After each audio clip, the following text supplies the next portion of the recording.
Por que é importante pensar? Você já parou para pensar por que estudamos sociologia? Você já parou para pensar?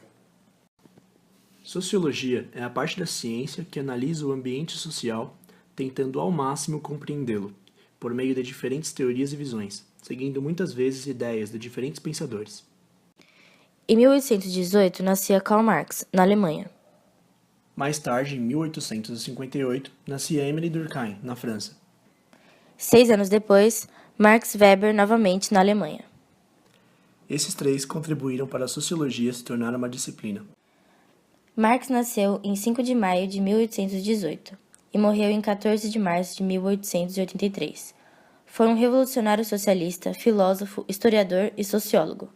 Suas mais importantes influências foram Kant, Adam Smith, Rousseau, Darwin e Hobbes. Durkheim foi sociólogo, antropólogo, filósofo, cientista político e psicólogo social. Teve influências de Kant, Rousseau, Comte, Montesquieu e Maquiavel. Nasceu no dia 15 de abril de 1858 e morreu em 15 de novembro de 1917. Weber foi jurista e economista. Foi influenciado por Kant e o já citado Karl Marx.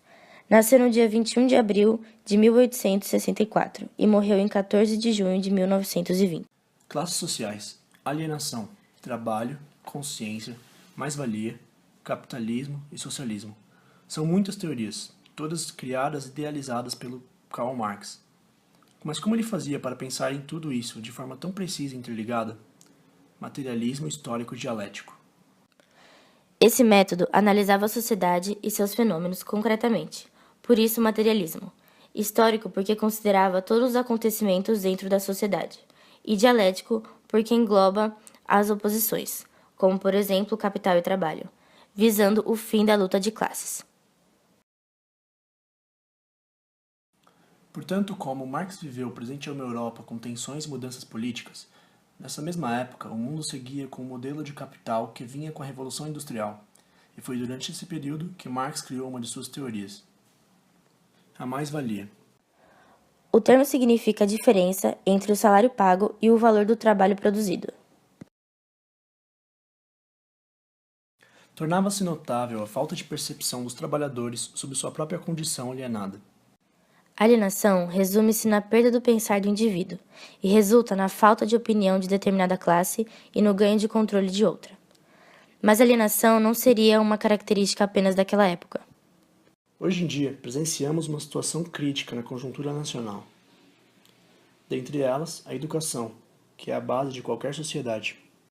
A reforma do ensino médio, juntamente com o programa Escola Sem Partido, está vindo com a mascarada intenção, dizendo-se favorável à qualidade do nosso ensino.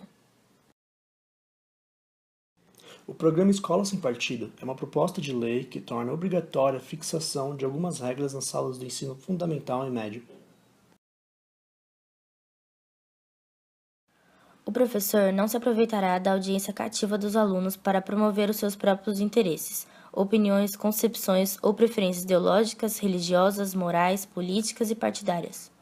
O professor não favorecerá nem prejudicará os alunos em razão de suas convicções políticas, ideológicas, morais ou religiosas, ou da falta delas.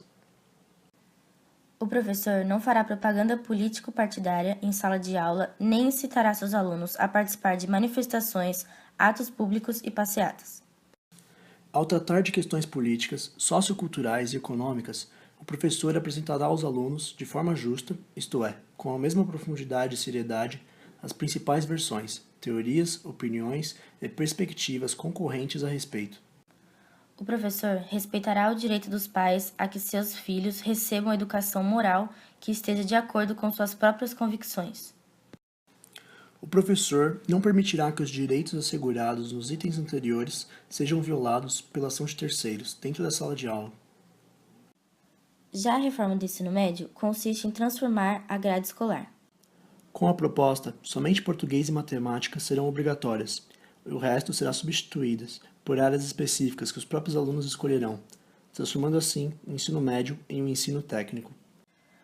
Vale ressaltar que as escolas não serão obrigadas a fornecer todas as novas áreas e que os professores não precisarão de diploma específico para atuar em tal área, mas também não poderão atuar em outra área, totalmente diferente que já exerce. Tanto a reforma quanto o programa Escola Sem Partido são ideias que servem para fomentar a alienação dos alunos, formando assim grupos mais favoráveis à mudança e ao controle. Professores serão silenciados e os alunos desinformados.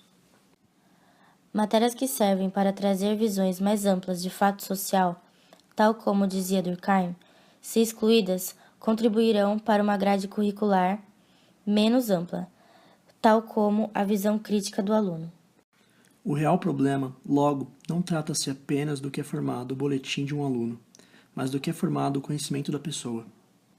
Esses programas vieram para nos parar, impedir nosso crescimento e nossas críticas, impedir nossa voz, impedir que analisemos os fatos e seus sentidos, de vermos que eles estão entrelaçados. Querem nos impedir de pensar. E por que precisamos pensar? Eles querem mudar nosso meio, para que assim nossa consciência também, ou melhor, que não haja uma consciência.